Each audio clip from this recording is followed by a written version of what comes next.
If you want to live as most men live, then keep doing what most men do. Sleep a little longer, delay a little more, excuse a little more, spend a little more loosely, think a little more weakly, and ask life to reward your wishes more than your discipline. But if you want to win, then hear this without resistance. You cannot walk with the crowd in habit and expect to stand above the crowd in result. That is the lie that keeps countless men trapped in ordinary lives while dreaming uncommon dreams. They want larger outcomes with common effort. They want greater reward with average self-command. They want respect without exactness, wealth without restraint, peace without inner government, and victory without the long private obedience that victory always demands. Life does not reward that kind of fantasy. Life rewards law. It rewards difference in action. It rewards the man who can require more from himself than the crowd will ever require from itself. That is why this title is not poetry. It is principle. He who would win must do more than the crowd. Now, let us tell the truth plainly. The crowd does not fail because it lacks desire. The crowd fails because desire is cheap. Almost everyone wants more money, more peace, more freedom, more recognition, more strength, more room to breathe, more proof that their life matters. Wanting is common. Wishing is common. Even admiring greatness is common. What is rare is obedience. What is rare is the ability to carry a stronger law through plain, ordinary, unimpressive days. What is rare is the man who does not only get stirred, but stays under discipline after the stirring is gone. That is where the crowd falls away. It can cheer for greatness. It can talk about greatness. It can even try greatness for a week or two. But it cannot bear the middle. It cannot bear the repetition, the quiet, the refusal, the delayed reward, the hidden labor, the boring exactness that every uncommon life is built upon. That is why you must stop measuring yourself by what you admire and start measuring yourself by what you repeat. The crowd admires powerful men, but keeps weak habits. It praises discipline, but protects comfort. It speaks respectfully about success, but emotionally serves the very things that keep success from settling into its own hands. It says it wants peace, but gives every passing irritation permission to own the day. It says it wants prosperity, but spends out of insecurity, appetite, and impulse. It says it wants influence, but cannot govern the mouth long enough to deserve trust. It says it wants freedom, but remains a slave to mood, distraction, comfort, and the need to feel inspired before it obeys what matters.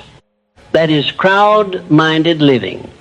And if you allow even part of that spirit to remain your ruler, it will drag your life back toward average conditions no matter how big your dreams sound in private.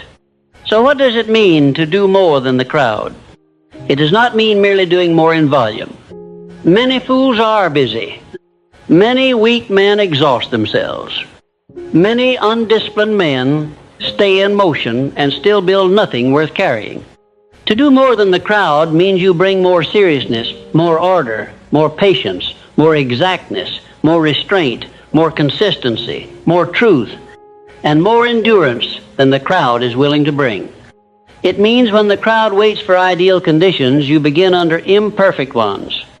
When the crowd relaxes its standard, after one good week, you keep the standard. When the crowd looks for emotional reward, you stay with law. When the crowd spends to feel better, you keep the hand ruled. When the crowd starts speaking weakness because the day turned hard, you hold your tongue and return to order. In other words, you stop living by the emotional customs of ordinary men. That is where the first real separation happens.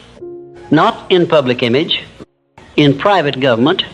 Private government is what the crowd hates most. It can tolerate visible effort because visible effort can still flatter the ego. But private government asks for something deeper. It asks a man to rise when no one is praising the rising. To say when no one is applauding the restraint. To study when nobody will know he was reading. To refuse the appetite when no witness will testify to the strength of the refusal. To keep his word to himself in small hidden places where only his conscience knows whether he stayed loyal. This is where winners are formed. Not mainly in the spotlight, but in obscurity. Not mainly in dramatic moments, but in repeated plain acts that the crowd does not understand because the crowd still expects life to change through emotional intensity instead of disciplined continuity. Now look carefully at the average man. He works when pressure corners him. He becomes serious after pain embarrasses him. He saves after loss frightens him. He grows reflective after failure wounds his pride. But the moment the pressure eases, the old softness begins returning. The old spending, the old talking, the old delay, the old compromises. Why? Because he never changed his governing law. He only reacted to discomfort. And reaction is not mastery. Reaction is temporary. The man who would win cannot live that way. He must become ruled before pain shouts. He must become exact before loss teaches the lesson at a harsher price. He must stop depending on fear to force discipline. He must become disciplined by choice. That is one of the great dividing lines in life. The crowd needs suffering to become serious. The winner chooses seriousness before suffering has to become a louder teacher. This matters because life always promotes the man who can be trusted without constant crisis. Think about it. Who gets more responsibility? The man who only performs under pressure, or the man who quietly handles things before they become emergencies? Who keeps money? The man who becomes careful only after a financial wound, or the man who governs the hand while the sums are still small? Who becomes trustworthy? The man who speaks wisely only when reputation is at risk, or the man whose tongue is under law as a normal way of life? Life is always moving toward the safer steward. And the safer steward is rarely the crowd favorite in the early stages because safety is built through repetition, not excitement. This is why the crowd often misunderstands the man who is becoming uncommon. He rises earlier than seems necessary, protects his time more fiercely than others think reasonable, says no without apology in places where average men keep leaking energy. He stops needing so much entertainment, so much noise, so much unnecessary company, so much emotional stimulation. He becomes more selective, more deliberate, more difficult to interrupt, more difficult to persuade into foolishness. The crowd may call him rigid, too serious, too withdrawn, or too intense. Let it. The crowd has always mocked the disciplines that later built the very life it ended up envying. It laughs at the seed because it cannot yet see the tree. Do not let that laughter weaken you. If you would win, you must stop asking whether your standards look excessive to average men. Average men are not the judges of an uncommon future. Their comfort cannot be your compass. Their tolerance for waste cannot set your limits. Their relationship with time, appetite, money, and thought cannot be allowed to vote on the life you are trying to build. The crowd will always call strong boundaries unnecessary until the fruit of those boundaries becomes visible. Then it will call you fortunate. It will call you gifted. It will call you naturally disciplined. It will talk as if the life appeared from nowhere, because it did not witness the hidden days when you were simply doing more than it was willing to do. And what exactly must you do more of? More thinking before acting, more guarding before spending, more enduring before quitting, more silence before speaking, more reflection before reacting, more truth before self-comfort, more correction after weakness, more order in the morning, more law over the appetite, more willingness to be misunderstood while the structure is still being built, more patience with process, more seriousness in little things, more respect for hidden habits, more refusal to let just this once turn into a way of life. These things do not sound dramatic, but they are the very bones of uncommon achievement. Most men keep waiting for one great breakthrough to carry them into another life. That is why they remain common. They keep looking for a moment powerful enough to replace daily law. But no single moment can do what repeated structure alone can do. A moment may awaken you, fine. A moment may embarrass you enough to become serious, fine. A moment may give you vision, fine. But only repeated obedience can turn awakening into stability. Only repeated law can turn vision into form. Only repeated refusal can weaken the old self. The crowd keeps living from moments. The winner starts living from principles. That shift changes everything. When a man begins living from principles, he becomes less negotiable. Not harsh, but settled. He no longer asks his moods whether the task matters today. He no longer asks appetite whether the budget should stand today. He no longer asks fear whether he should continue. He no longer asks boredom whether discipline is still worth it. The answers are already given. The laws are already in place. This reduces inner argument, and reduced inner argument gives a man tremendous force. The crowd wastes enormous strength debating with itself every day. The winner wastes less, because he has already decided what kind of man is allowed to rule. Now, you must also understand that doing more than the crowd often means doing more in thought than the crowd does. The crowd lets the mind drift. It lets fear sit. It lets resentment rehearse. It lets comparison poison the spirit. It lets old failure keep speaking like prophecy. Then it wonders why the outer life feels so fragile. Of course it does. A mind that is always open to weakness cannot build a steady life. The man who would win becomes more exact inwardly. He watches what is repeated. He notices what thought is being fed. He refuses to let the mind become a lodging place for every anxious or defeated idea that passes through. This inner government is not optional. It is one of the highest forms of doing more than the crowd, because the crowd is mentally lazy long before it is outwardly weak. And once a man begins ruling the inner room, he becomes harder to shake in the outer one. Delays do not throw him so quickly. Criticism does not own him so easily. The sight of another man's progress does not humiliate him as deeply. He can remain in his own field. He can stay with the work.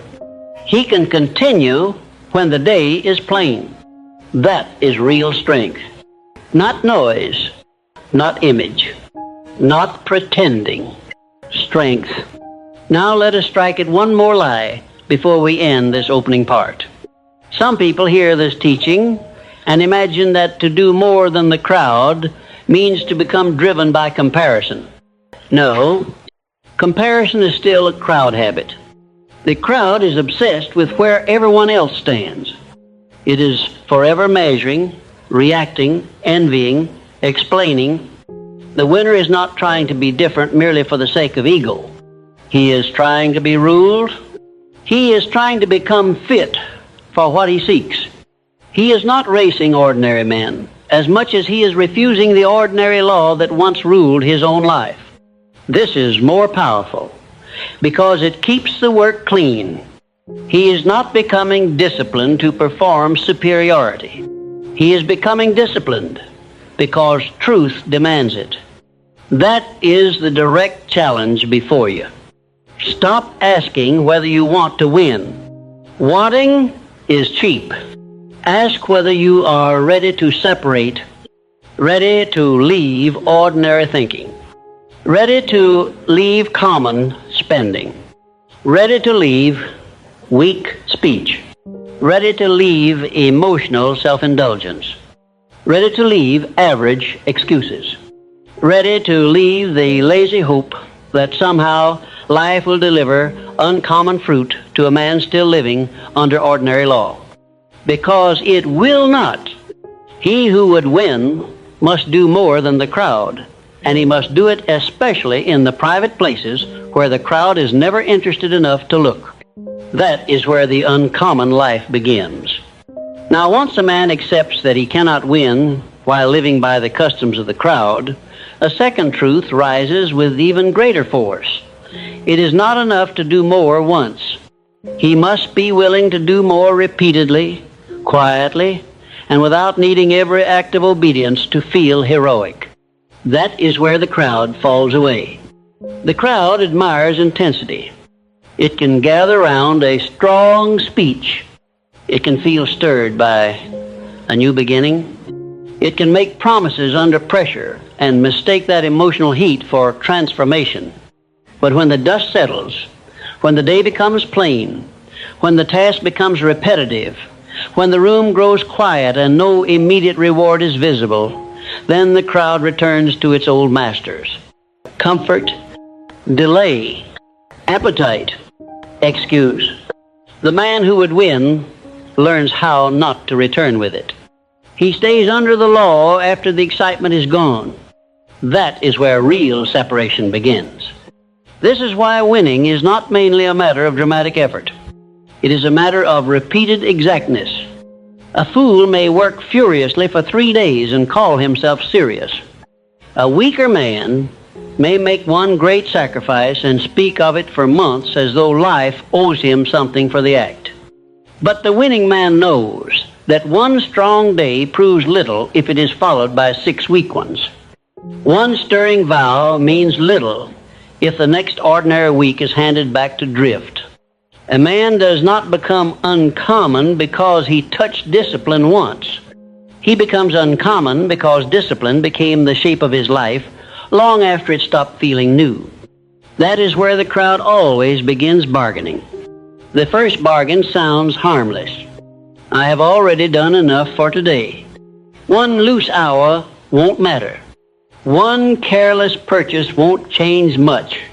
One weak morning is not the end of the world. Taken alone, each sentence can sound small. But the crowd never understands that life is not usually lost through one giant act of rebellion. It is lost through repeated permission, repeated little sales of the future to purchase comfort in the present, repeated softening of the standard, repeated loosening of the hand, repeated inner agreements with things that looked too small to matter until they had enough time to build a whole life around themselves. The winning man becomes serious exactly where the crowd stays casual. That is why he eventually carries more. Now let us move from idea to anatomy. What does doing more than the crowd actually look like in daily life? First, it means you do more with your mornings than the crowd is willing to do. The crowd treats the first part of the day like common property. It lets confusion, noise, delay, and weak appetite get the first vote. Then it wonders why the day feels behind before it has truly begun. The man who would win learns that the first hour is sacred. It is not sacred in some shallow, sentimental sense, but in the practical sense that it sets the tone of command. If the day begins under law, much later chaos is prevented. If the day begins under drift, the whole structure is weakened. So the winning man protects the first hour more fiercely than the crowd can understand. He does not let weaker priorities enter first and then attempt to rebuild order from ruin later. Second, he does more with his mind. The crowd is mentally lazy. It lets every fear, every comparison, every old story of failure, every mood of self-pity, and every tempting image of ease enter and speak with too much authority. Then it asks why courage feels thin. Courage feels thin because the mind has been left unguarded. The winning man treats thought differently. He does not let the mind become a public square where every passing weakness can set up a stall and sell him a future he does not want. He notices what is being repeated. He notices what is poisoning expectation. He notices what is still teaching his inner life to prepare for less than what law can build.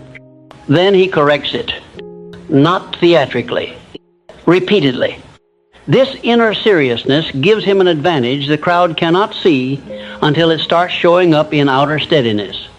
Third, he does more with his tongue. The crowd spends words cheaply. It exaggerates weakness, jokes about its own failures, narrates its life in tones of defeat, makes promises it has not earned the right to make, and vents every irritation as though speech had no cost. This is one reason the crowd remains weak. It keeps speaking itself back into the atmosphere it claims to want to escape. The winning man becomes exact here. He stops using his mouth to magnify temporary weakness into identity. He stops rehearsing scarcity as though scarcity were loyalty. He stops speaking like one who expects his own collapse. He learns to cut off weak narration early. That alone can begin changing a life, because speech keeps teaching the mind what world it lives in. Fourth, he does more with his money. The crowd treats money emotionally. It spends to soothe, spends to appear, spends to feel relief, spends to reward itself for surviving common stress. Then it says it wants prosperity. But prosperity never stays long in a hand that still treats money like medicine for the soul. The winning man learns how to direct money before he has much of it. That is important. He does not wait for a larger sum to become serious. He becomes serious with the smaller sum. He teaches the hand now. He stops leaking what should be stewarded. He does more than the crowd because he is willing to feel the discipline of saying no in places where the crowd keeps purchasing comfort and then complaining about the results. Fifth, he does more with his reaction to plainness. This may be the hardest one. The crowd can often work hard when pain is fresh or when novelty makes the effort exciting. But once the road becomes ordinary, once the task becomes repetitive, once the reward is delayed, once the work feels less like a story and more like a system, the crowd begins withdrawing its loyalty. It says, "This is too much. This is too boring. This is taking too long." In truth, it is simply meeting the middle. And the middle is where uncommon men are built. The winning man learns how to obey in plain weather. He no longer needs every day to flatter him. He no longer needs to be entertained by his own discipline. He becomes willing to let the right thing be repetitive. This is where force begins gathering. Now, force is the proper word, not noise, not intensity. Force. Force is what a life gains when enough energy stops being lost through internal argument. The crowd argues with itself every day. Should I begin? Should I save? Should I keep the standard? Should I work now or later? Should I speak or stay quiet? Should I indulge this appetite or deny it? Every little battle drains strength. The winning man reduces many of these battles through prior decision. The standard is already set. The money is already assigned. The morning is already spoken for. The task is already ranked. The mouth is already warned. He does not keep negotiating with the lower self as though the lower self were a trusted advisor. This makes him much stronger than the crowd even before visible results appear. And here is one of the most difficult things for many to accept. Doing more than the crowd often means you must stop needing the crowd to understand you. This is where many begin softening again. They can carry a higher standard for a little while, but then the ordinary voices around them begin speaking. Why are you doing so much? One day off won't hurt. You're overthinking it. That's too serious. You need balance. Sometimes such words contain wisdom. Often they are just common softness trying to recruit company. The crowd is uncomfortable around a man whose life quietly rebukes its excuses. It prefers him less exact, less guarded, less disciplined, less difficult to join in waste. The winning man becomes willing to be misunderstood in these seasons. Not proud, not hostile, simply unwilling to lower the law because average comfort dislikes how serious he has become. This willingness matters because there is always a social price for separation. Not necessarily public hostility, but often a subtle loneliness.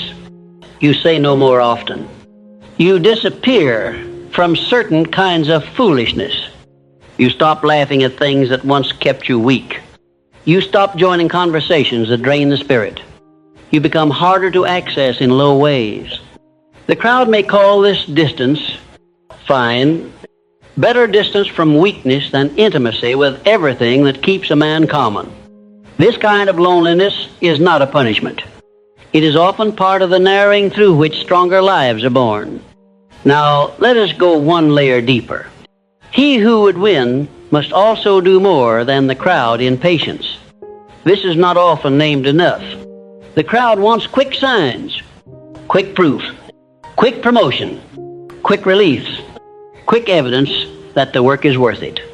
That is why the crowd keeps changing methods, changing standards, changing direction, changing tone, changing habits, always searching for something that feels more immediately rewarding. But the winning man learns how to stay. Stay with the law. Stay with the process.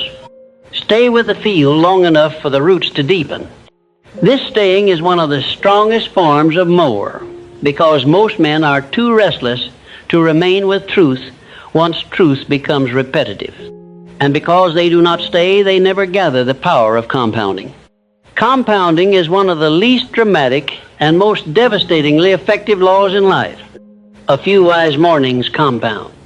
A few guarded dollars compound. A few weeks of clean speech compound. A few months of stronger thinking compound. A few quicker returns after weakness compound. The crowd keeps interrupting the process, so it never learns what accumulated law can do. The winning man learns. He stops restarting his identity every week. He stops demanding emotional proof every few days. He lets compounding work. Over time, this produces a gap between him and the crowd that looks mysterious to those who only saw the later fruit and not the earlier exactness that made the fruit almost inevitable. Now, there is another kind of more that must be named. More honesty. The crowd is not merely lazy, it is self-protective.